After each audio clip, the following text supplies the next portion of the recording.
Bismillahirrahmanirrahim. Assalamu alaikum wa rahmatullahi ta'ala wa barakatuh, and very good afternoon, a very good evening to all. On behalf of Muis Academy, let me welcome you. For those returning, I see many familiar faces. Welcome back to Muis Academy in our first series of engagement for this year. For those who this may be your first time, you are on the, I would like to welcome you to this interesting conversation that Muis Academy organizes every year. This is our first, it's the beginning of our conversation this year.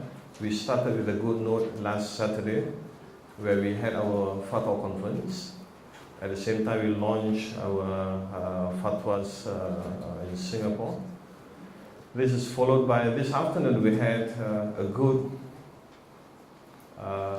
honest and open discussion with our asatiza, our religious leaders, in this same room, with this crowd. Prof. Jasser Auda has always enjoyed the session here because he always says that it is usually only in this room that he's able to speak out his mind openly, with no fear, with no reservation, because we welcome diverse views in this room, and this is what Muis Academy aspires to do, to provide a safe and healthy platform for us to discuss issues, however controversial, however sensitive, but with that intention for us to learn and to progress. And we will continue with further conversation, more yet to come, and we welcome you to our future engagements. You will be in our list, but I must admit that not all our programs are open to public. We've got also plenty of closed-door roundtable discussion with various different groups. I'm honored tonight to have a dear brother, a mentor, Professor Jasser Auda, and his wife, Professor Basma, who never failed to enrich and nudge our thoughts with new questions. This is not their first time here in Singapore. They have spoken in various occasions in Singapore. But today, Prof. Jasser is known for his work on Maqasid Sharia, the higher purpose of Sharia. But today, we sort of challenge him with a different topic tonight. Nothing there about Maqasid, nothing there about Sharia, but yet it is Maqasidi. It has everything to do with the high objectives of Islam, the high objectives of the Quran. It is really how we live, people of various religions, of various beliefs and faith, how we live together in what we call now the post-secular society. So without further ado, I have the honor to invite Professor Jasser Auda to address us. But before that, let me just briefly introduce Professor Jasser for those who may not be familiar with him, with Prof. Jasser. Prof. Jasser is Executive Director of the Maqasid Institute, based in London, but it has its branches in different parts of the world, in South Africa, in Malaysia, in Indonesia. And he is the Shatibi Chair of Maqasid Studies. He is also the visiting professor for the study of Islam at Carleton University, Ottawa, Canada. He is the founding and board member of the National Union of Muslim Scholars, member of the Executive Board of the Fiqh Council in North America, member of the European Council for Fatwa and Research, and fellow of the Islamic Fiqh Academy of India. He has a double PhD. Now, that is not an easy feat.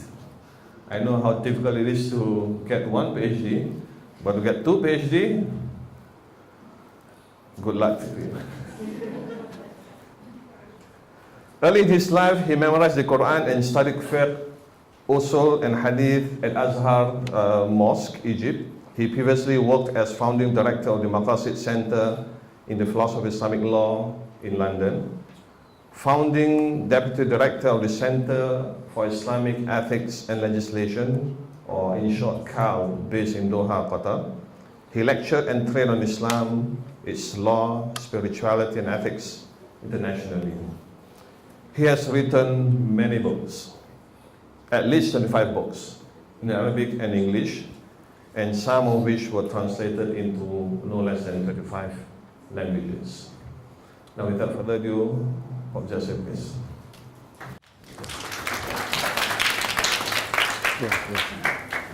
Thank you.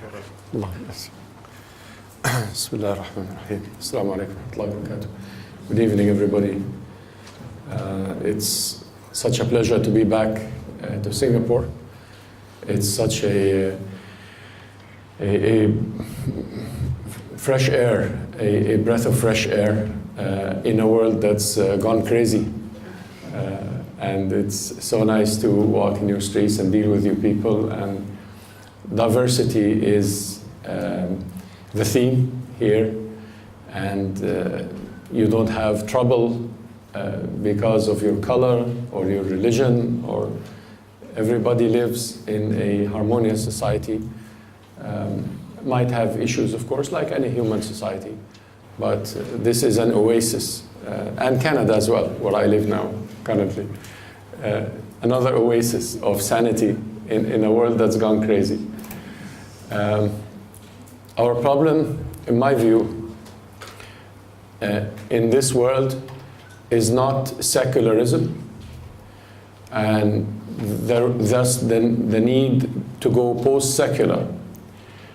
And it is not Islam, thus the need to go post-Islam. Our problem is not dictatorships, and our problem is not democracies. Our problem is tyranny. Today's problem is tyranny. And tyranny, in the Quranic sense, is at-tughyan, or injustice. Another word for tyranny in the Quranic language is injustice. Our problem today is the injustice of the secular societies and the Islamic societies, the secular institutions and the Islamic institutions, the secular parties and the Islamic parties, and the economic systems that are state-controlled and the economic systems that believe in free markets. Injustice is the problem of today. And tyranny, which I prefer to call injustice, is the problem that is causing us so much problems.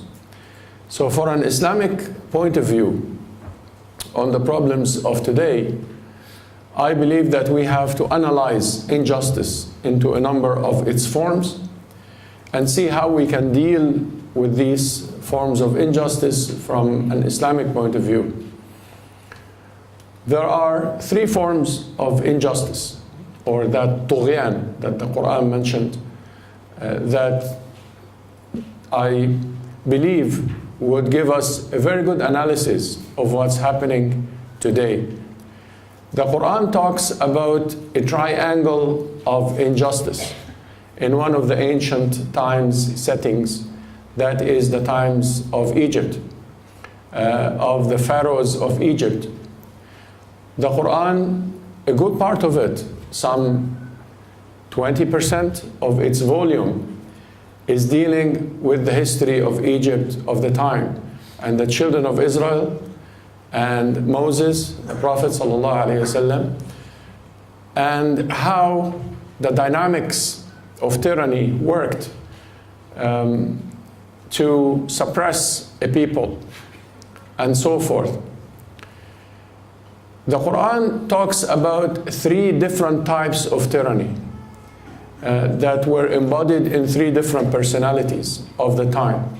The personality of the Pharaoh, or Fir'aun in Arabic, the personality of Qarun, or Korah in the biblical name, and the personality of Haman, not mentioned in the Bible, but discovered recently on the Egyptian hieroglyphics, Hamana.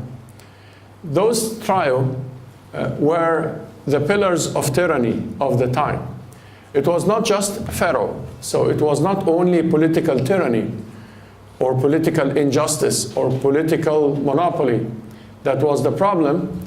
It was the alliance between the political monopoly and the economic monopoly and the religious monopoly. Qarun, or Korah, was the corrupt billionaire of the time. The billionaire of the time, the Quran says, who had gold, that the keys that kept the gold were too heavy for a bunch of men to carry. The keys, not the gold itself. So imagine how rich this guy was. And the Quran talks about a third personality that's called Haman, or Hamana, and that was the high priest. I believe, taking this analysis, that this trio of political, economic, and religious tyranny is the best description of the crisis that we live in today. On the political level, the Pharaoh was very interesting. The Pharaoh decided to rise in the land, the Quran says in one of its verses, by fragmenting its people, by dividing its people. إن فرعون علا في الأرض وجعل أهلها شيعا. Pharaoh exalted himself in the land by dividing its people. يستضعف طائفة منهم. That is by making one fragment of them too weak. يذبح أبناءهم ويستحيي نساءهم. And therefore he killed their boys and shamed their girls.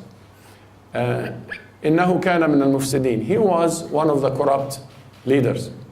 So the pharaonic way of rising is by dividing the community, the one community, into fragments and targeting one of those fragments as the enemy. At that time, the Pharaoh exalted himself by dividing the Egyptian people into the Israelites and the non-Israelites. And the children of Israel of the time, who came originally from outside that piece of land, they came, if you read the other chapters of the Quran, at the time of Prophet Yusuf, or Joseph, when he settled in Egypt and the rest of the Israelites came and so forth and settled. And then they eventually became a tribe. So he decided to target a particular minority by making them the boogeyman, the evil. And that is how the Pharaoh exalted himself. I believe that this is the problem politically that we suffer from in troubled societies, whether we are talking about Muslim majority societies in the Arab world or in other places where politicians exalt themselves by making an enemy out of a small group or a marginalized sect, Sunnah, Shia, Sufi, Ikhwan, whatever it is, that becomes an enemy and causes a political exaltation of an authority based on the enemization or the otherization, if you wish, of that particular small minority of the society.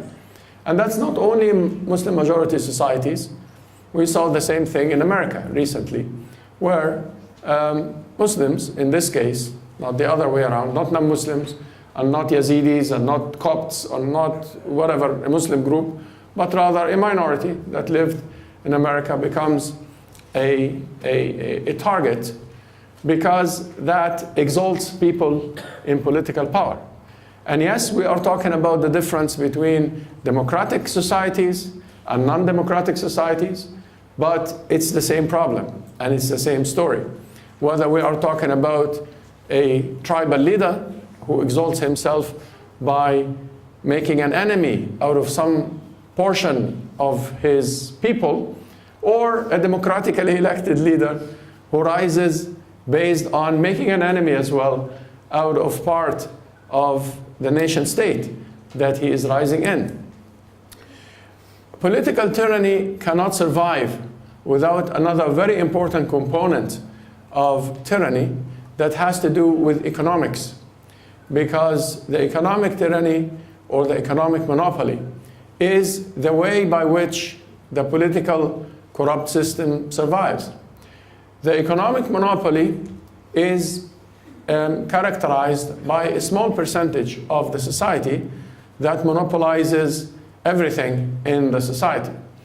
1%, 5%, 10%, depending on how fair the society had tried to be. In most countries around the world, it is really the top 1% that economically controls everything. And here is the story of the Korah, or Qarun, repeated in the same way. The Korah went out in his people, in his golden caravans and so on, and they told him that don't be too proud of your wealth, you need to give charity, and you need to remember that you're not going to take your wealth with you when you die, and therefore you need to do something for the society. You could be rich, but وَلَا تَنْسَ نَصِيبَكَ مِنَ الدُّنْيَا, the Arabic goes, that do not forget your share of the good things in life, but also give for the business to give back to the society, for people who become billionaires to be part of the development of their societies. And of course, he refused. He said, نَمَا أُوتِيتُهَا عَلَى عِلْمٍ عِنْدِي. In the Quran, the Arabic, the English goes that I have this wealth because of my knowledge, because of what I thought of, because of whatever, the patents I registered, or the whatever it is, the forms that are the modern forms of monopoly that the economics of the time allowed. And therefore, the Korah of the time, the Qarun of the time today is not only bound to particular countries. You are really talking about international companies that are the Korah of today, that control the societies and are unfair to the societies. The Quran says, إِنَّ قَارُونَ كَانَ مِنْ قَوْمِ مُوسَى فَبَغَى عَلَيْهِمْ. Korah was one of the children of Israel, but he was unfair to them. He was unfair to his own people. He transgressed against his own people.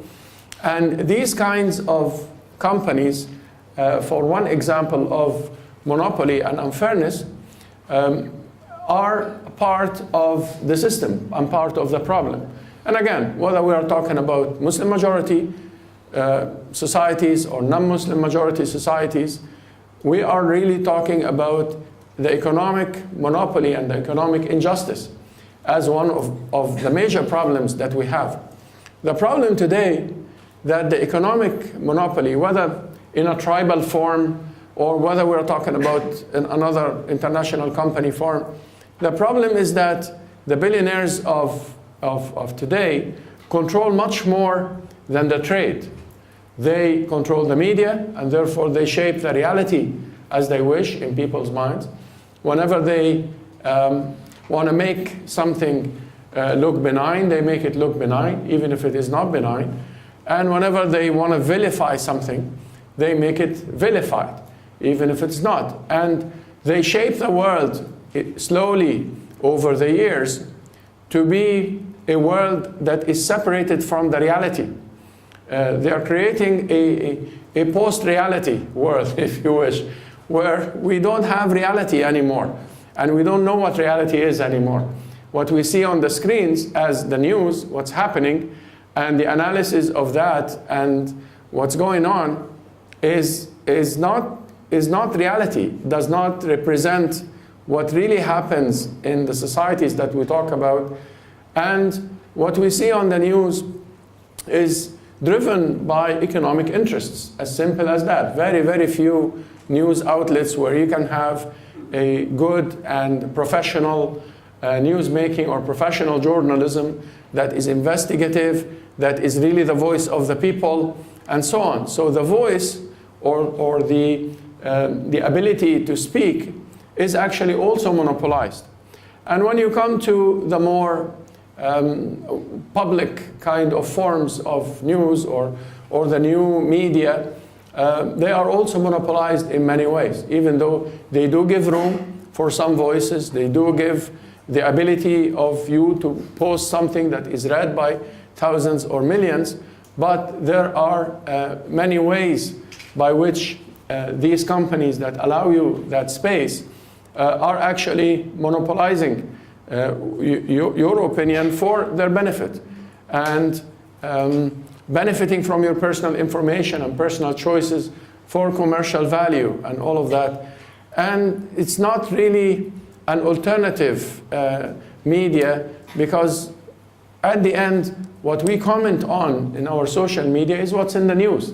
That's what shapes reality on us, in our minds, because otherwise we don't live the reality of these countries that we see, and we don't see what's going on. And therefore we live in a world where the economic injustice is controlling the information and many other things, and controlling education in many cases, where education is becoming a business, is not part of something that everybody can get an education, becoming very expensive, and therefore people can afford education when they can pay. And if they don't pay, they don't even have education. My brother mentioned I teach in South Africa, and last year we had a big demonstration everywhere in South African universities under a student movement that was called Fees Must Fall, because students cannot pay the fees anymore. And therefore you find the society slowly moving to apartheid, because the black students mostly come from average families or poor families. They don't afford the high fees, and the white students come from affluent families and therefore don't have a problem with the rising fees. Fees are too high. Therefore, the education in the best universities is moving slowly again towards the white, and the blacks are moving slowly towards the lower end colleges. And here is the economic injustice, taking a country or a great revolution like the anti-apartheid revolution back to the pre-apartheid time, because of the economic problems that is causing that. The economic tyranny as well, the economic injustice, is actually very evident when you travel to different parts of the world, where you see very different perception of life, where people cannot find basic food or basic water somewhere in the world, actually in most parts of the world and most geographic areas, and some privileged areas where people have too much problems of overweight and overeating and overwealth and addiction to many pleasures of this life. And there is a problem there. The economic injustice also controls so much of the other aspects of life. Medicine is becoming a business as well to much of this world, where most people in this world cannot find access to medical treatment that is at least at the basic level. Even in developed societies like now America, now that they are rewiring and going back to the no medical insurance kind of policy, or other parts of the world where you cannot really find medication unless you are rich enough to either go abroad, like in the Arab world, to go abroad, Europe or America, and get treatment, and then come back to the Arab world, or afford one of those private hospitals, and so forth. So the economic injustice is causing a lot of issues, and the wealth is circulating amongst the rich, as the Quran brilliantly explains. كَيْ لَا يَكُونَ دُولَةً بَيْنَ الْأَغْنِيَاءِ مِنْكُمْ. Do not make the wealth circulate only amongst the rich amongst you, the Quran says. And this is exactly what's happening. there is a percentage of the society, a small percentage, where the wealth is circulating and the rest are just working month after month or week after week in order to survive. And the wealth is circulating and growing in a very small percentage, and it's not trickling down. As Reagan said, we're going to allow the neocon policies that he wanted to follow, and then he says the money will trickle down. And since his time until today in America, the money never trickled down. The money still stays up and everywhere. So whether we are talking about an Islamic, if you wish, a Muslim majority, I prefer, country, or you're talking about a non-Muslim country, East, West, Europe, Africa, it's the same problem and it's the same thing. And we're moving in the same direction. Finally, of the three angles of that triangle, the religious tyranny. And the religious tyranny is a major problem. The religious monopoly, similar to the economic monopoly and the political monopoly, where people with religious status or religious institutions, religious organizations, people with a title of a cardinal or a pope or a sheikh or a whatever ayatollah are, in the most part, monopolizing their say on religion and do not allow religion to be expressed in forms that they don't allow. And it's the other coin, the other side of the religious and of the political and the economic monopoly, where information, the name of God, and the word of God, and the rules of the religion is defined in a very particular way for very particular people. And people are not allowed to even use their mind in order to think. I work in the Islamic side of that. I work in Fatwa, as my brother mentioned, in some of my capacities, and I'm asked about questions, and I'm very surprised at the lack of ability of many of our Muslim brothers and sisters to think for themselves and decide for themselves. We're not talking about like complex family issues or whatever very technical things. We're talking sometimes about very basic questions, about somebody asking me whether they can go to the mosque to pray or not. But the second turn after I go to the mosque, there is a problem in the street, and I tell him, I don't know. How about you think for yourself whether you have to go to the mosque or not? And this is a true story. I told him, brother, I don't know. You're asking me, ask yourself. Ask your heart. Because many Muslims lost their ability to think for themselves. It doesn't mean that scholarship is not important. Scholarship is important, and the legal sciences of Islam and the ethical sciences, I prefer, the ethical sciences are very important, but doesn't mean that I have to decide every ethical decision that you make in your life. We have a mentality that is used to asking people of knowledge, but then for every small detail that a Muslim should be free to decide and should ask their consciousness. The companion who came to the Prophet, peace be upon him, and told him that I'm becoming overwhelmed with too many rules, told him, ask your heart. Stafti qalbak. Take fatwa from your heart.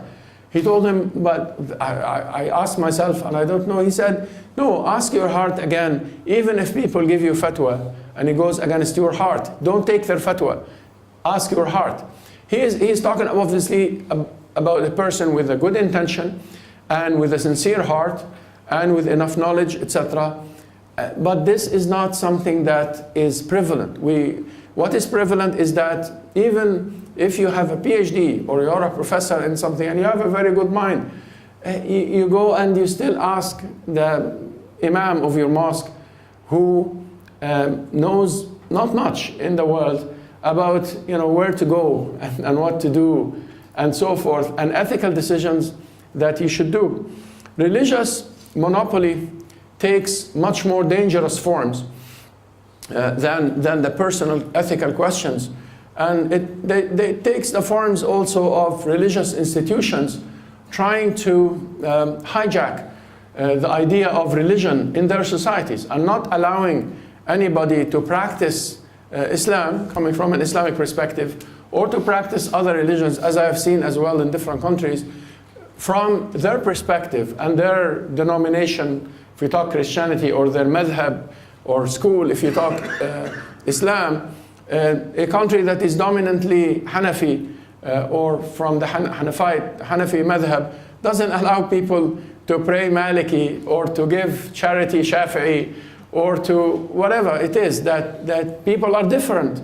But there is a tyranny of the school of law that is prevalent in the society, and there is a tyranny of certain institutions that define religion, that sometimes in some societies criminalize the religious opinion of somebody who is knowledgeable but doesn't have a permit to give a religious opinion or to lead the prayer, even though we know from Islam that anybody of knowledge could lead the prayer.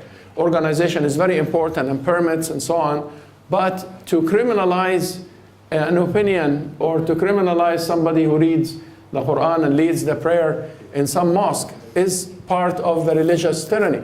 The religious tyranny, from the Islamic point of view as well, has a major manifestation in what's called the religious groups, or the religious political movements, to be more accurate.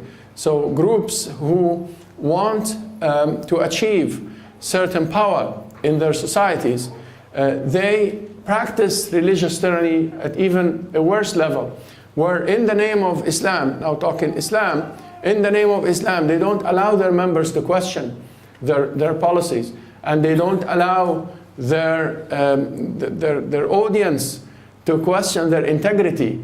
Just because they are the Islamic party, or the Muslim party, or the Muslim movement, or whatever they call themselves, they don't allow people to question them and to account for their corruption if they're corrupt, or for their mistakes if they make a mistake.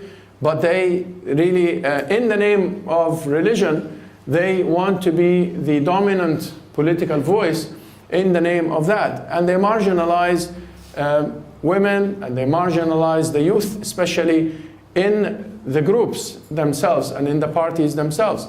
And that is another problem. When you look at other religions, we have similar problems in other religious institutions, in different churches and different denominations and so on, where you find that there is also a sort of monopoly over the way to God, and monopoly over religious expressions, and allowing corruption to happen in some religious institutes that is not acceptable in the normal people's lives, but acceptable for some priests, or and so forth, or some rabbis for that matter, that is not acceptable for the lay person in the name of the religious institution. So our religious tyranny, or religious injustice, is a problem across religions, and not just Islam. And in Islam, it also takes a violent kind of streak in some religious groups, or I prefer to call them gangs, that call themselves so far now an Islamic State, that make horrible crimes in the name of Islam. But that's not only an Islamic phenomenon. People are making horrible crimes in the name of Christianity these days, and it's on the rise in the name of white supremacy, and in the name of whatever it is that they view as Christian, is also on the rise. In fact, it's on the rise more than the Muslim terrorism, but the Muslim terrorism, of course, is covered more in the media for economic and political reasons. So this problem of religious extremism that takes a violent kind of, not just violent, but violent and aggressive and unfair and inhumane approach is not only an Islamic phenomenon, but a phenomenon worldwide. We have Buddhists slaughtering people not far from here, and we have Christians slaughtering people back in Canada, in Quebec. We had Christian extremists killing Muslims while they're praying. So, and we have Muslims as well doing this in the name of Islam. That is also part of our problem.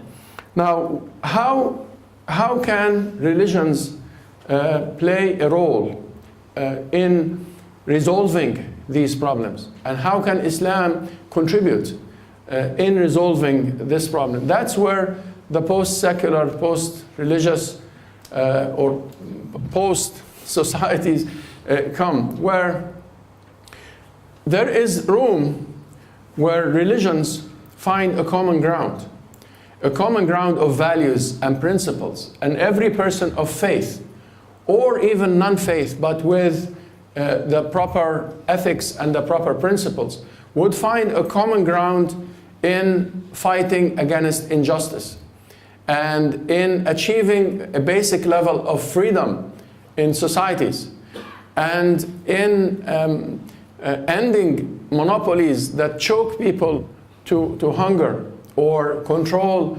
their medicine or education or their minds and so forth. I believe that Islam could contribute in that, because Islam is basically, in the public life, is the manifestation of these principles. In the public life of any average good Muslim, the manifestation of his or her life is justice and mercy and good morals and working hard and earning their income based on honest dealings and all of that. And these kinds of principles, if we start as people of different religions and different cultures to organize ourselves around a common ground of principles. It doesn't mean that all religions become the same. It means that religions cooperate, and it doesn't mean that all philosophies become the same. You could come from the right or the left on the social issues or the political issues, economic issues, but we could agree on a common ground of justice in its political, economic, and religious forms, so that we can move forward. I see a lot of commonality between the different movements that are fighting for justice in this world, especially amongst the young men and women in this world. There is a lot of commonality between the fees must fall movement that I told you about in South Africa, and it's not only a student movement for the fees, but it's now taking a form of a social movement. And Black Lives Matter in America, that is a very similar movement with very similar approach, where the young men and women are starting to take, organize themselves into a more effective way of dealing with the status quo. And it's a very similar movement to some traces of the late Arab Spring that was, I prefer to call it the Arab Nightmare, but the Arab Nightmare had taught the Arabs, being one of them, a lesson that we have to cooperate. We have to organize on a common ground. We cannot just put all our destiny in the hands of some Islamic group or in the hands of some organization because we trust them. It doesn't work. We have to put our destiny in our common ground of principles and values. And if we are to go back in the Arab world to ask again for justice and bread and water and dignity as we did before, then we have to go based on a common ground that is acceptable by the society, something that could build into a meaningful movement that could change the reality, really, not just a political manipulation for another coup, for another change of faces. It's very important for the social justice movements, to put it in general terms around the world, to start to mobilize in order for them to change the status quo. And the status quo has to change on these three levels, as I'm mentioning: the political level, the economic level, and the religious level, to remove the tyrannies, whether they are political, economic, or religious. It doesn't mean when you remove the political tyranny that you go into some form of an anarchy. This is not the issue. You could still have the states and organization and all of that, but the state then would go back to its original tool, original objective of being a tool for organizing societies, for the best of the societies. When you remove the religious tyrannies, it doesn't mean that we become atheists. We are still deeply religious, but we don't put men between us and Allah and God. We have our relationship with God, and men would serve the religion rather than being served because they have a status or a title or wear something on their head. And when we remove economic tyrannies, it doesn't mean that we collapse international organizations or international trade or any of that, but it means that we move towards a world where the wealth is distributed in a better way, instead of the monopoly that we have now, where a good number of millions of this world die every year out of hunger. I believe that Islam could contribute to all of these causes through a common ground of principles that are prime in Islam. So coming from the Islamic side, the principles of justice and mercy, the principles of balance, the principles of good neighborhood and good ethics and good morals and good dealings and so forth, principles of equality and human rights. These are all Islamic principles, and these are all principles that are deep in the fabric of a Muslim psyche that are unfortunately covered by the layers of political, economic, and religious tyranny that would need to be cleared from that road so that we as Muslims could contribute to our societies. We could contribute to build diverse societies, but diversity is not possible unless there is a common ground amongst the cultures that form the diversity. The different parties and the different movements and the different trends in any society would have to seek a common ground. I believe that Islam carries in its DNA the components of diversity and multiculturalism and magnanimity and tolerance and freedom. This is part of the true Islam that is expressed by its scripts and in that great history and civilization of Islam. And I believe that other cultures have this too, have in their DNA a lot of the values that in Islam. We could differ on issues of creed and faith. Muslims are very extreme when it comes to the oneness of God. Other religions have a number of deities and different forms and so on. But that is personal. That is something that we as humanity could go on as personal creeds and personal faith. But as societies, we should find a common ground in causes of justice, and especially social justice in the wider sense, not just in the economic sense, but in the political and religious organization sense. So I hope these remarks would open the floor for discussion. Again, thank you for inviting me. It's such a pleasure to be here, and please feel free to discuss. That's why we left a big part of the time for the discussion. And thank you very much. Assalamu alaikum.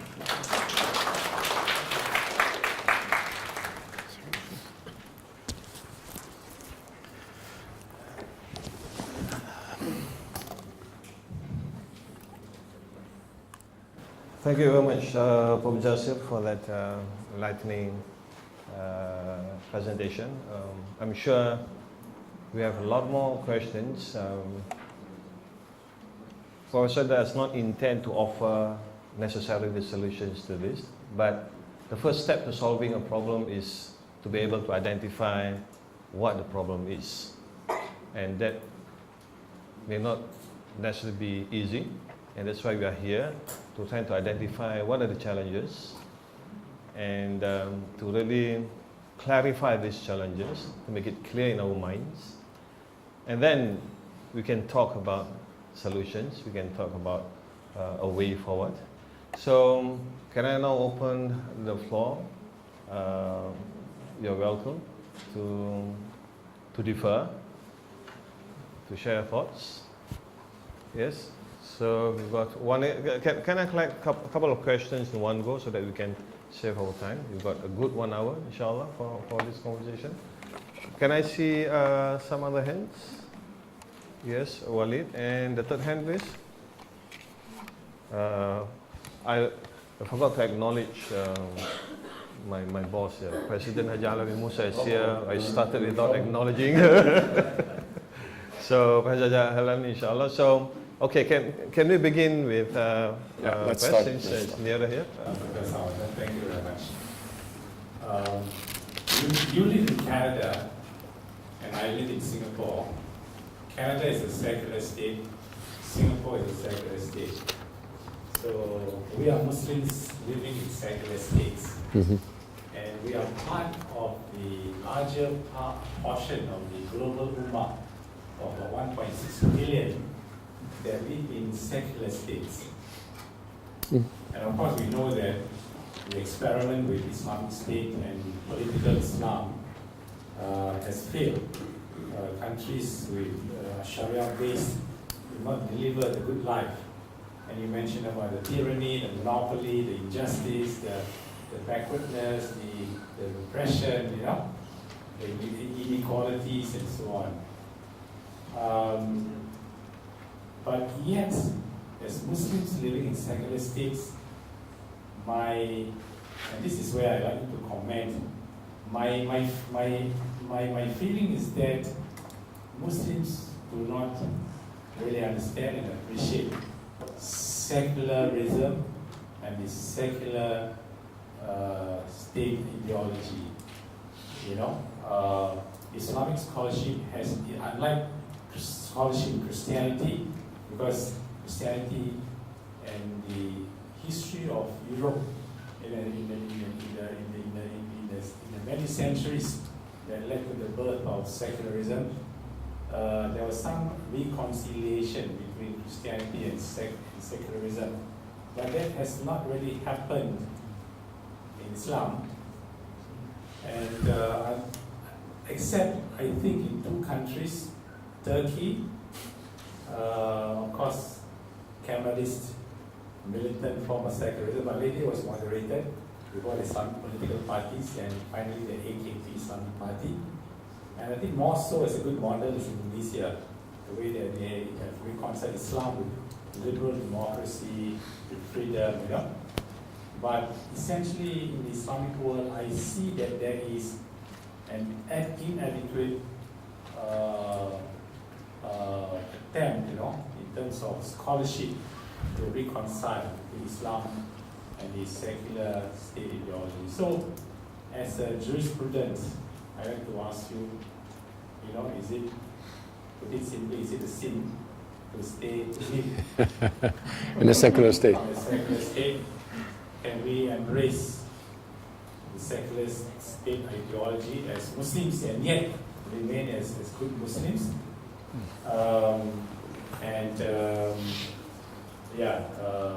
Because although I think there's some discussion that started talking about European Muslim or American Muslim or Canadian Muslim, but essentially, by and large, Islamic scholarship has not really caught up, with this important pillar of modernity.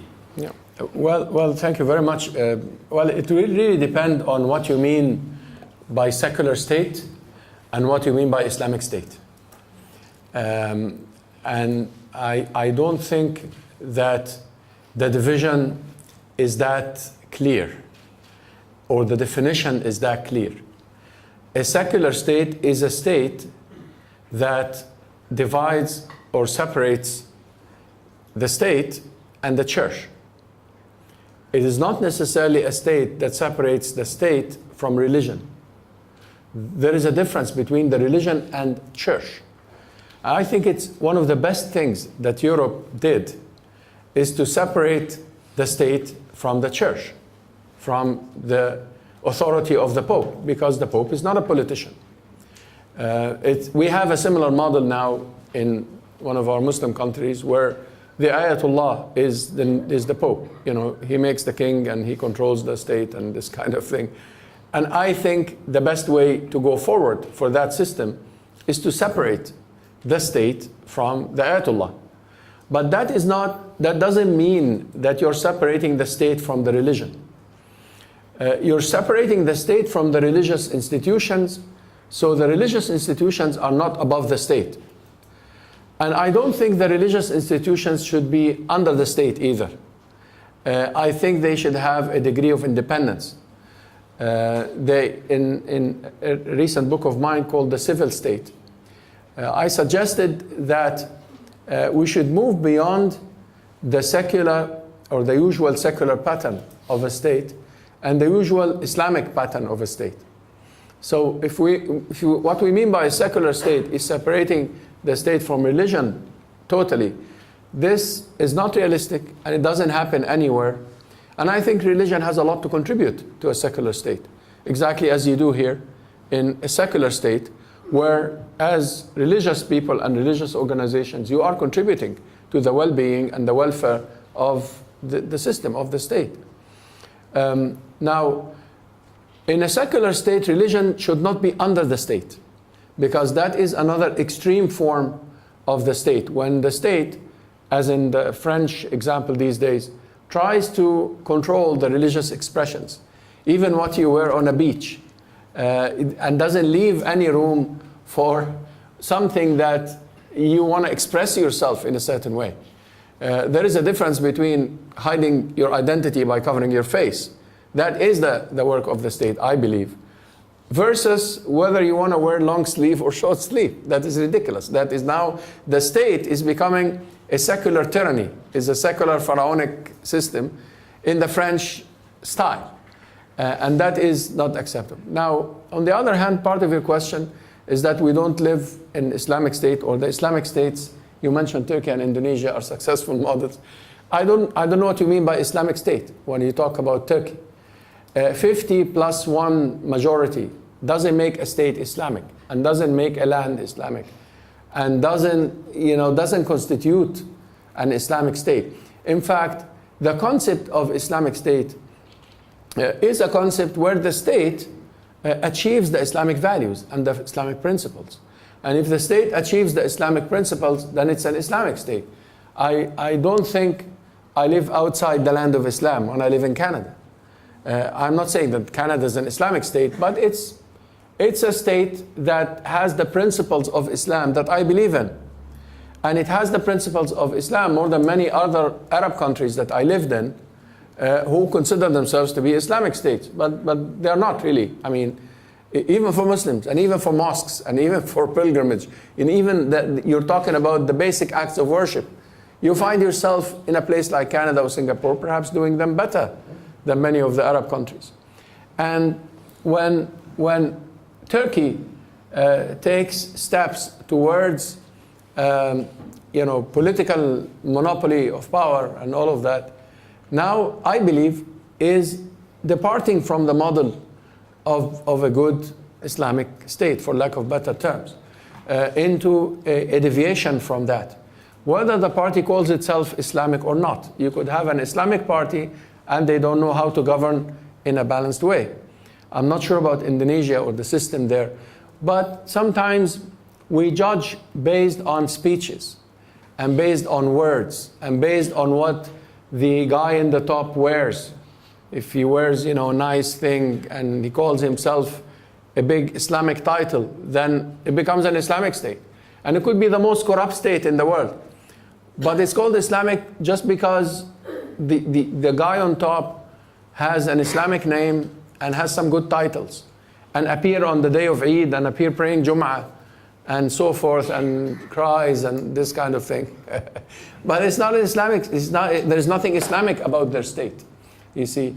So is it haram to live in a secular state? No, I think no. It's actually very good. It's actually I believe that we should move towards a more integrated model.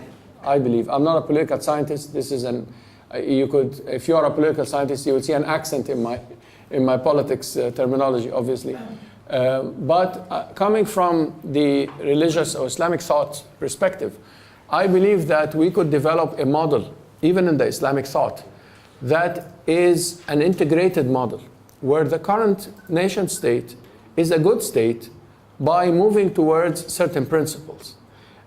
Nobody, even the head of the state, is claiming to be a Khalifa. The model of the Khilafah is gone, it's history. for good or for evil. I mean, it's gone. And it's not going to come back anytime soon. And as we live in those nation states, how can we make the state as Islamic as we can? Not by asking the prime minister to have a beard or to wear a amama. No, but how can we make the state serve the principles that we talked about, diversity and justice and freedom and human rights? And the more the state serves that, the more Islamic it is, to me. Whether the majority are Muslim and therefore they elect a Muslim leader, or the majority are non-Muslim and therefore they elect a different leader. But it doesn't really matter. What matters is the principles and the values that the state works with. I'm happy where I am in Canada. You should be happy where you are here. It's a great state. Haji was referring to Tunisia, not Indonesia. Tunisia. Indonesia? Oh, okay. These days, all is starting up in terms of rethinking Islam with regard to secular. Well, I've been to Indonesia a number of times. I didn't see any rethinking of Islam, to be honest, but maybe, who knows?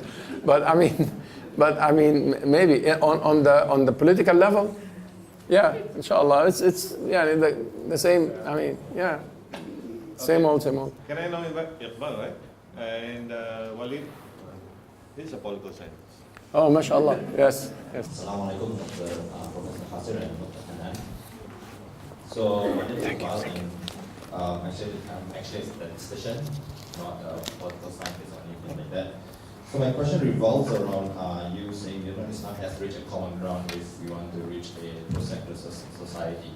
But the thing is, I'm Singaporean, but I grew up in Malaysia, and most of my teachings comes from, I would say, a more Salafi teacher, So as I grew up, right, and as I grew up and come to realize there are several different sects in Islam, Salafi, Wahhabi, Sunnah wal Jama'ah. So my question is that, with each of these sects, different interpreting Islam in a different way, how and that actually breeds a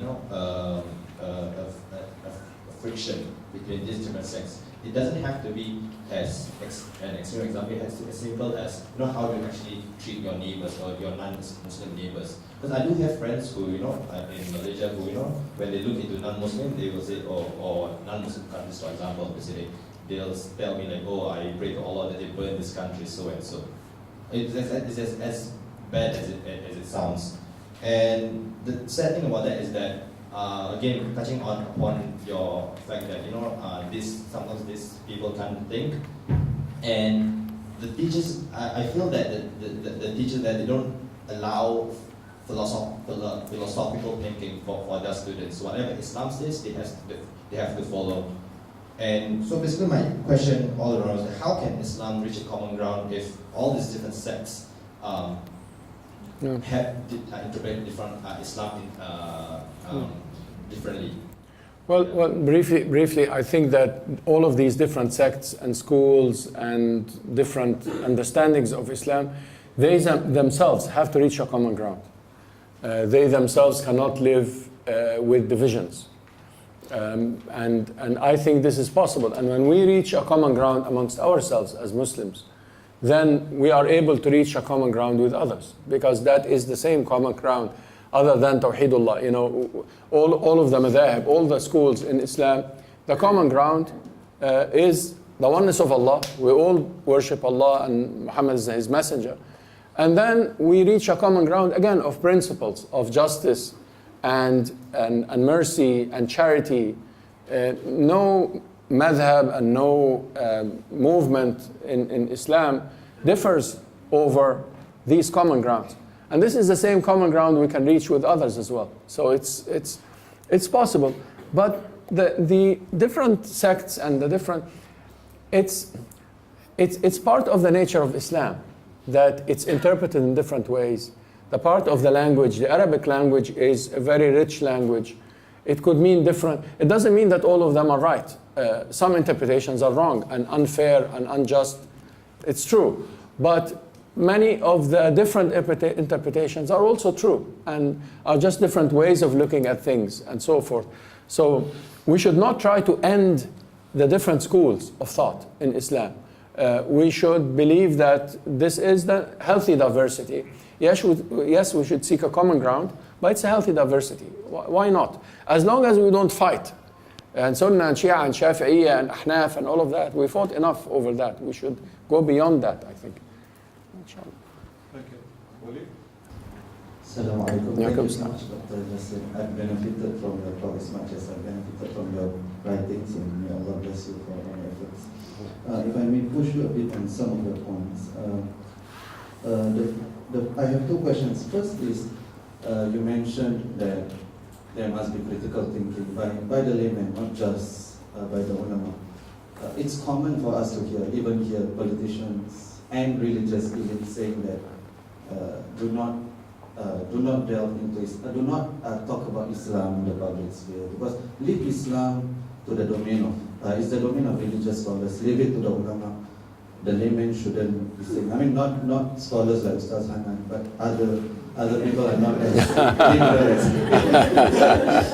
and it's very common for religious elites to do that, and to some and political elites as well. And to some extent, you see the point, right? Because not everyone can issue a fatwa, not everyone can interpret the Quran. On the other hand, the extreme is what you said, like people abandon critical thinking. So the first question is, practically, where do you draw the line between Islam or certain or Islamic laws, fatwas being issued by people of knowledge, men and women of knowledge, versus allowing a more egalitarian version of Islam? I think this is a real practical problem, and practically, where do we draw the line? And the second question is the relationships between political elites and religious elites. It's easy for the ulama, for example, to come out in full force and criticize terrorist organizations like Daesh, and they should, it's their responsibility. But it's very easy to do that. There's not much at stake for them. But when it comes to political injustice, it's far harder for religious elites to do that. So do you think, and just now you sort of hinted at this, do you think there should be a disentanglement between religious and political elites, and to what extent? Thank you. Jazakallah khair. Well, the first question about the role of the ulama and so on, I still believe that fatwa and religious or like Islamic reasoning, ijtihad, is something that the ulama practice. But who are the ulama in Islam? Like in Islam, the ulama is not necessarily somebody with a particular degree. Any Muslim could be a alim, could be a scholar. But that Muslim has to learn. He or she has to learn. And they don't have to be a member in a particular fatwa council for them to give fatwa or to lead the prayers or to, be an example in Islam. But they have to seek knowledge in order for them to be able to do that particular exercise. So I do believe that it is up to the knowledgeable people but every Muslim has to work on him or herself to be knowledgeable. Also, every Muslim is knowledgeable to some extent on something. That is the problem that we have, that each of us Muslims in this room are mujtahid, are capable of issuing an opinion, but on what? On what level of that opinion? That level depends on my knowledge. So if I am knowledgeable enough to go and criticize certain tafsirs or certain, narrations, then it's something I have to qualify myself to do. If I'm not knowledgeable enough to do that, then at least I am knowledgeable enough to choose for myself, as I mentioned, whether to pray in the mosque or not. It's too hard to cross the street. And so forth, whether the water is clean enough or not, whether this is a good way to deal with that particular situation or not. You see, so I do believe that knowledge here is relative. But finally, you will have to have organization for fatwa. You have to have some sort of a council where people are issuing certain decrees based on a structure and a system. But it doesn't mean that everybody else is excluded from that exercise. Regarding the disentanglement of the political and the religious elites, yeah, of course, I believe in that. I believe from the Islamic perspective, what we call in the Islamic terms, al-ulama and al-umara, people of power and the people of knowledge. And that the relationship between the people of knowledge and people of power has to be at an arm's length. We can't really mix, because, but of course there is dealings, because if you mix that, then you will end up with injustice, as I'm saying. But if you keep that distance, so speaking from the Islamic scholarship perspective, there is always have to be a distance from the Islamic scholarship and the competition for power. I don't think that the ulama are supposed to seek power in the authority sense. Ulama, not people with Islamic inclination, people with an Islamic, I don't know, thought or whatever, could form a movement or a party or whatever they want. I mean, as long as they are within the law and within the system.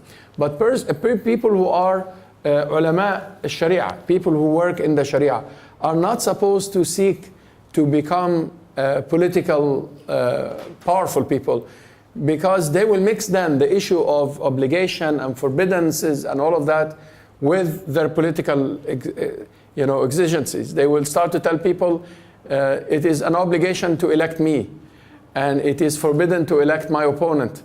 And no, that's where the scholars, I believe, have to be neutral on matters of politics of that nature. And the scholars who respect their scholarship should keep themselves away from the party kind of politics. They should be away from that, should not have a political color. I don't think that a scholar of Islam should join a political party or have a political color. They should have their own kind of realm.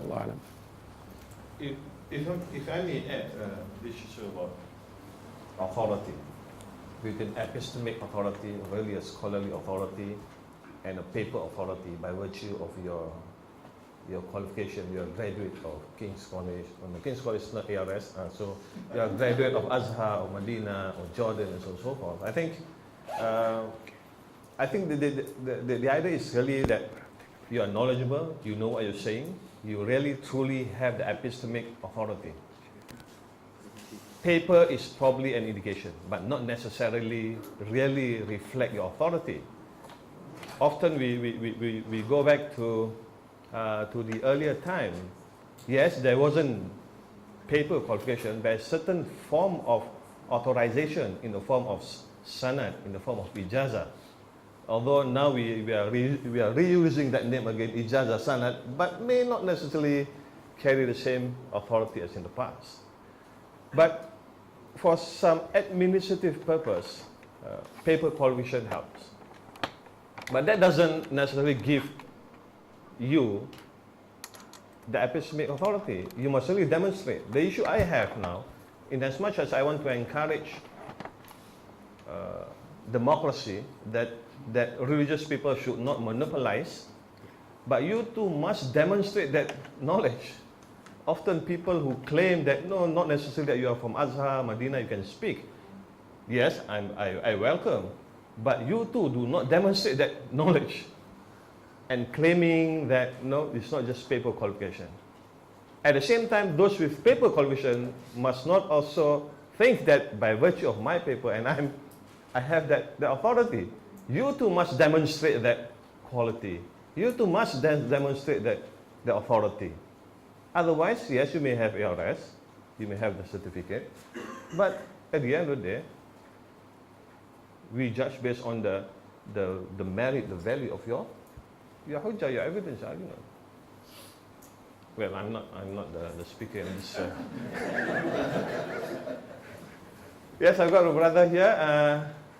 Can you introduce yourself? Pardon me, I may not recognize you. Assalamualaikum, Professor. Assalamualaikum. My name is Imran. Imran? Yeah, I graduated from NTU with a bachelor's degree in sociology, and right now I'm in Rajaratnam School of International Studies, Middle Asian Studies. So my question is, have the ulama considered postmodern approaches as the basis of common ground, because lately in my experience, it has proven highly successful, and I'm very optimistic about it. I wrote a paper that it was very well received by my professor. It's not a Muslim, but essentially I was actually talking about Islam using postmodern language. So the only few people whom I've ever heard talking about it are people like Abdul Hakim Murad, Sheikh Abdullah bin Baya, because he studied bench proof structuralism, and Sheikh Hamza Yusuf. So is this area relatively unknown? And Sheikh Jasser too. I don't have this honor of being a postmodern. No, I think, well, it depends on what you mean by postmodernity. I mean, if postmodernity is the deep critique of the relationship between knowledge and power, and the bringing of the marginalized back to the center, and these kinds of things, then it's very similar to what I'm talking about. I understand postmodernity or postmodernism as the deconstruction of meaning. And the deconstruction of meaning is not a common ground. The deconstruction of meaning creates chaos. And if you are going to deconstruct the meaning, is to keep the opposites to the free interplay, as Derrida says. The free interplay of the opposites doesn't create a common ground. I believe that we need a postmodern approach, in which instead of deconstructing, we reconstruct. So yes, we could deconstruct based on the historicity of the cultural products, or we could deconstruct based on the monopoly of knowledge by power. But we should deconstruct, because if we should reconstruct after we deconstruct. Because if you deconstruct and leave the state, it will be an anarchy. Or leave morality, it will be amorality. But to deconstruct the current forms of morality that were based on biases, and then reconstruct them based on the principles, that is more into a systematic approach rather than a postmodern approach. So I hope I answered the question. Just to share, we had a year engagement with our Christian friends on this topic, on this theme, religious authority and postmodernism. And the book is published. I edited the book. So, yeah. In return, you give me your Yes, can I invite other questions, please? Assalamualaikum. Waalaikumsalam. Thanks for the fantastic presentation where you actually deconstruct the whole idea of tyranny to this triple triangular tyranny. Maybe I have a question. Because to reconstruct this post-secular society, you actually mentioned on basing the values on a common value across all grounds.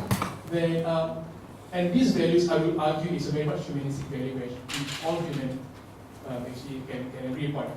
Then where is the role of interfaith dialogue, where people can talk to one another theologically, rather than focusing on humanistic common ethical values? Well, the interfaith dialogue is a different story. I mean, it's you seek a common ground in the interfaith dialogue, even if you are talking theology, because even if we are different in a theology perspective, at least we're seeking a common ground of dialogue and cooperation and understanding. We might not end up agreeing on the same faith, but the dialogue itself, the interfaith dialogue itself, is very good. I criticized in my talk some of the Islamic groups, and that is one of their problems, that they don't seek a dialogue in which they try to reach a common ground with people who are different. And seeking a common ground through dialogue is useful. I think one of the very good interfaith outcomes that we have back in America of these days is that people of different faiths are coming to a common ground against what they see as injustice from all their perspectives. And I think this is very good. You can see now in the news every day rallies between Muslims and Jews and Christians of deep faith who are seeking a common ground for the sake of dealing with the crisis that they face. Yeah. Thank you. I suggest Bismillahirrahmanirrahim. Assalamualaikum warahmatullahi wabarakatuh. My name is Rohit. I'm a lawyer, so not qualified to talk about religion or about law. Yeah, just want to make a few comments about what you said earlier, saying that you must take fatwa from the heart, meaning that everyone is free to have their own interpretation. You know? So in Singapore, as you know, we are very everything is systematic. Everything is decided, or there's a committee to decide on what a fatwa is and how you interpret it. Right? And in our civil courts, of course, we accept it as an opinion, and the civil court is free to accept or depart from the fatwa. Just want to ask you on your experience in Canada. How is there a committee that decides on fatwa, or is there any public opinion or public consultation before a fatwa is issued in Canada or whichever country that you are familiar with, so that you can learn from how fatwas are made in other jurisdictions? Thank you. No, Jazakallah khair. Well, no. In Canada, we don't have a body that issues fatwas. The calendar, etc., and dealing with some local issues are dealt with in a body that's called the Fiqh Council of North America, of which I'm a member. So they have Canadian and American members, and they issue the regular calendars and so on. That's called the ISNA calendar, etc. But not fatwa. But that doesn't contradict with the fatwa from the heart. Yes, you could have a fatwa that is official on some issues, but at the end it's up to you to choose whether you feel that this, transplantation is right or wrong. If you don't feel it's right, forget about the fatwa, don't do it. If you have something in your heart that tells you that, no, this is not right, I don't want to do that, or something in your heart that tells you that, I have to do that in order to survive, or somebody's going to die if I don't do something. You see, so what I'm saying is the difference between the issuing of the fatwa and the application of the fatwa. The application is really relative and subject to everyone's consciousness. But I'm hoping perhaps one day that we develop that council in Canada. You are much more advanced here. You have a big fatwa council and very organized and very systematic. We don't have that in Canada. The latest we had was an attempt to have a Sharia court, to have a court that deals with family issues and so on. And I was one of the voices against the Sharia court because I thought that the Canadian family law is closer to the Sharia than the proposal that was put for the Sharia court. And so that's so far where we're at. When we propose things to the system, they do have to add something to the system. We can't really have a Sharia court that is unfair to the woman and the child and so forth in the family, and you have the law of the land giving them some rights, not the whole rights that Islam gives, but at least some rights. So on that basis of principle, so far we're very good with the secular system. So that doesn't mean that Jasser disagrees with our Sharia code. No. But again, the context, although the word fatwa is used loosely, but probably it is meant or is referred to different things. In our case, just sharing what Jasser, when we say fatwa, we do not mean a response to a problem asked by anyone. I mean, in mosque, for example, you go to the mosque and you got the imam there, ask a question, and then the imam will give a response, and there's fatwa. Yeah. Here, we don't call that fatwa. A fatwa here is a decision made by the council of a fatwa, and this is for legal and amla. This is basically administrative and legal aspect. So when I'm at the mosque and someone comes to me and asks a question, If I'm in Cairo and I give that response, that is fatwa. But here, that is not a fatwa. That is what we call kemusykilan agama, right? We response to a religious query. Yeah. So there's only one mufti here. Oh yeah, that's fine. No, I don't mind. I don't mind. I'm not going to give any fatwa here. Now, in fact, on Friday I mentioned that the Fatwa Council here in Singapore is a model, and I urged in my talk with Fadilat al-Mufti, I urged him to write for the council to write something about the methodology of reaching the fatwa.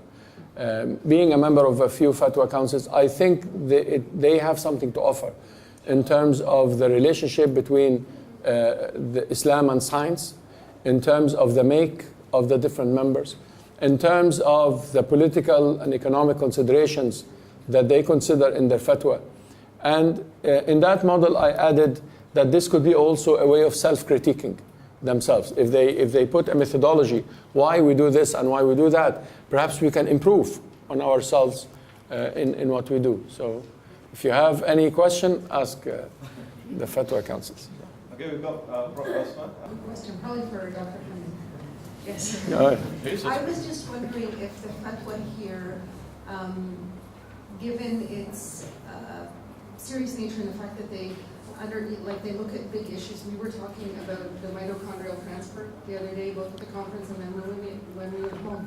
And I was just wondering, are decisions binding on Muslims, or if the broader society decides on a different position, is there enough flexibility for them, for an individual or a family, to take that option?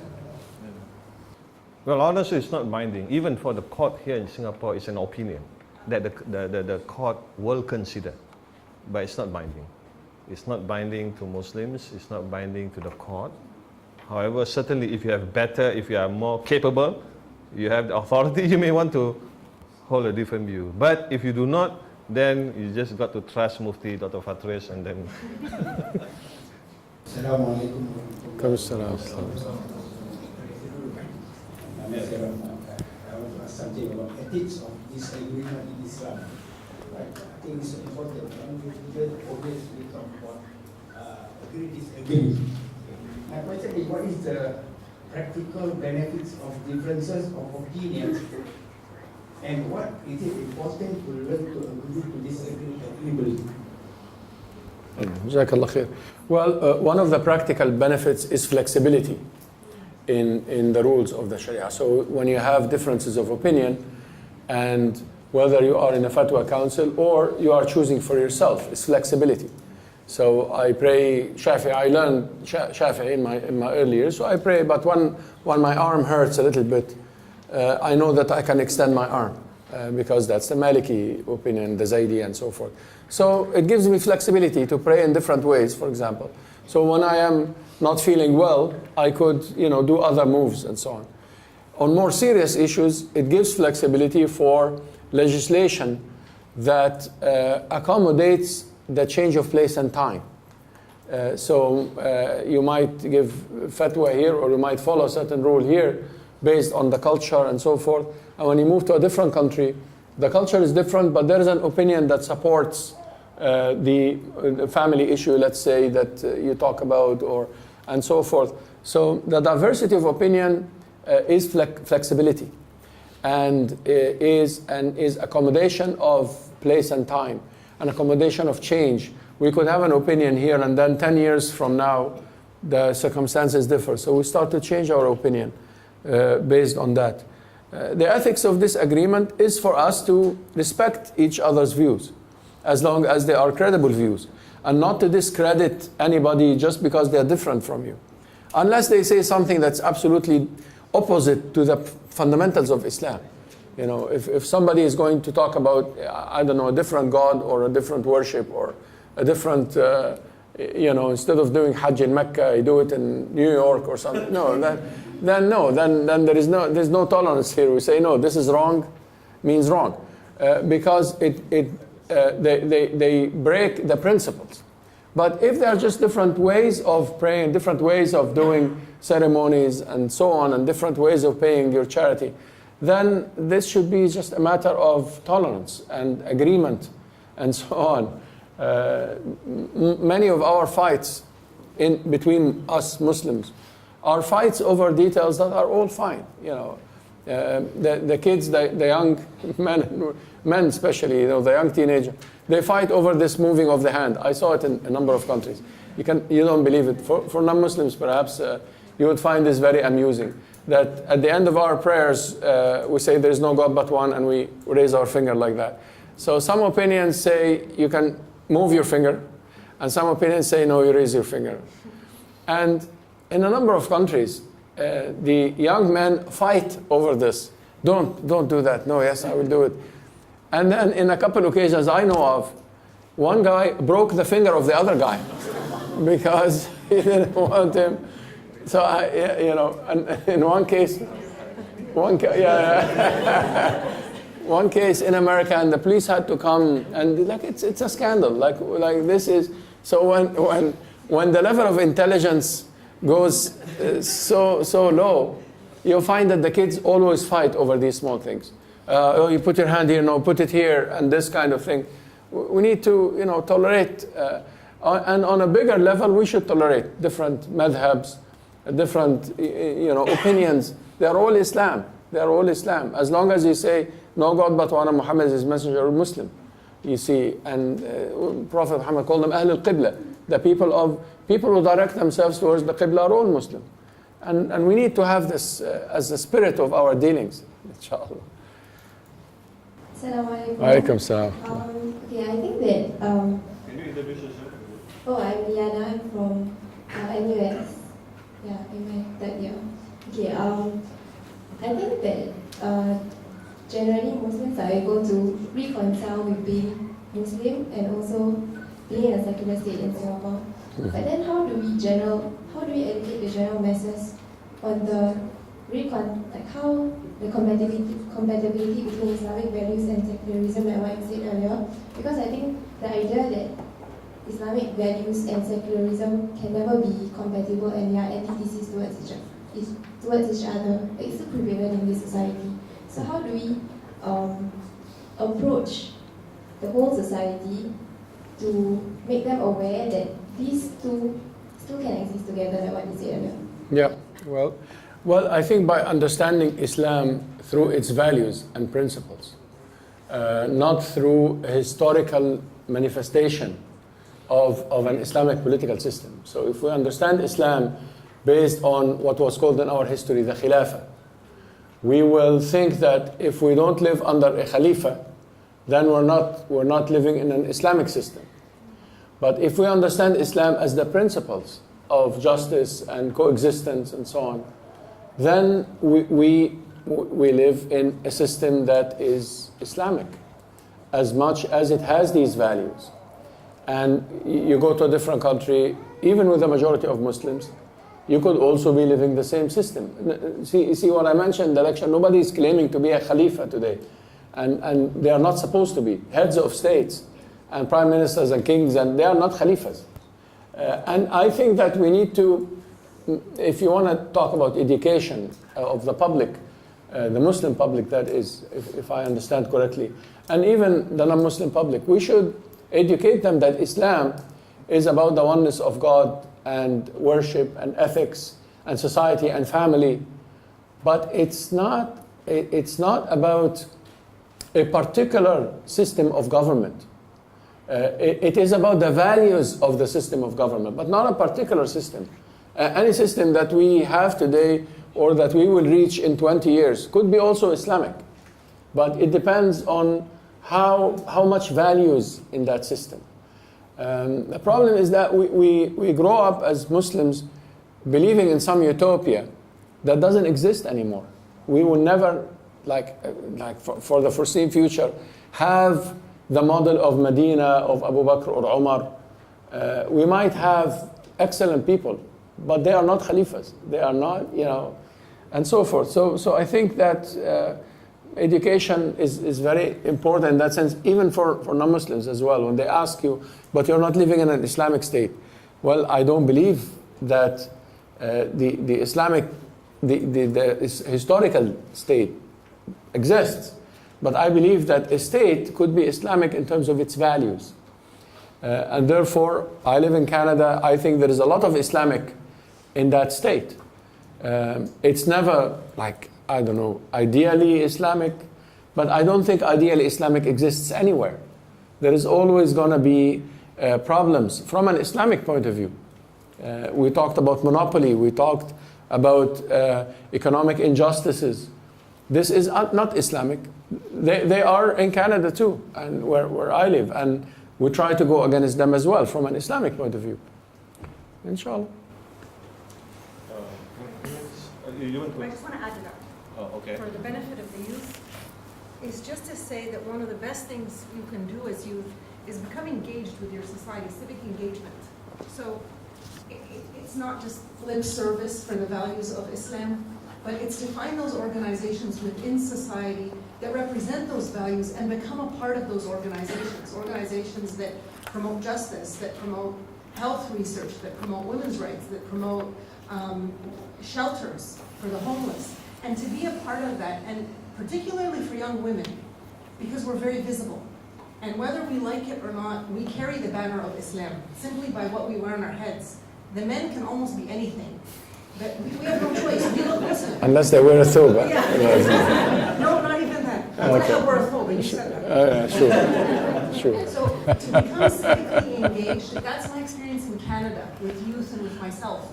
The more you become part of society, the more you engage with broader organizations that have nothing to do with Islam, but have everything to do with the principles that we share, people will see that this is what Islam is about, without you saying a word about Islam. Yeah, I agree with that. I cannot emphasize more on the importance of us to be seen, engaged. And I think Allah is most just, most merciful. It cannot be the case that only Muslims who live in majority Muslims can be good Muslims, where majority Muslims are not living in such a community. So we all have equal opportunity. Can I have the honor of giving the last question to our gentleman here? Assalamu alaikum. Alaikum salam. I'm Ashraf. So basically my original question was, as we were talking about Islamic states, how some countries can be more Islamic than the other. I wanted to ask you the criteria of what should be put to an Islamic state, whether it's how much they adhere to the Maqasid Sharia, or whether it's just morality. And morality in what sense, whether that's standard based on Islamic standard, or the standard that is based on what is known, acceptable around the world. Actually, according to what your previous question was, you spoke about the values, of Islamic values. So as I understand, it's more of the relationship between another person to another person, rather than what the action of one. For example, in the Maqasid Sharia, we preserve intellect, so we don't drink alcohol. But we refrain from too much of free mixing to preserve the lineage and so on and so forth. But if you talk about the values, so it's just basically morality between the relation between a person, or just an individual act? Is my question. Jazakallah khair. Well, I believe that the moral system in Islam is embedded in the maqasid of Islam. But the maqasid of Islam are not only the preservation of mind and dignity and so forth. They're much larger than that. The whole lecture a few hours ago was on that issue, that the maqasid, the objectives of Islam are much wider. And therefore, the more you achieve from these objectives, the more you approach the ideal Islamic index or the Islamic criteria. There are manifestations of these maqasid into what's called ahkam in Islam. The rules. We do not drink, we do not commit, Allah forbid, adultery, etc. These kinds. And these do not apply to every culture, but at least there is a common ground of that. Now, the higher manifestation of these moralities is in the practicing of the ahkam. As Muslims, we believe in that. So, but the practicing of the ahkam, for the large part, is not the mission of the state. You see, the state is not supposed to see who prays or not, and therefore you are punished if you don't pray, or who does something wrong.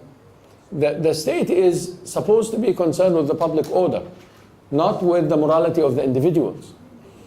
So yes, the morality of the individuals is the highest morality that we could reach, but it's not really the business of the state.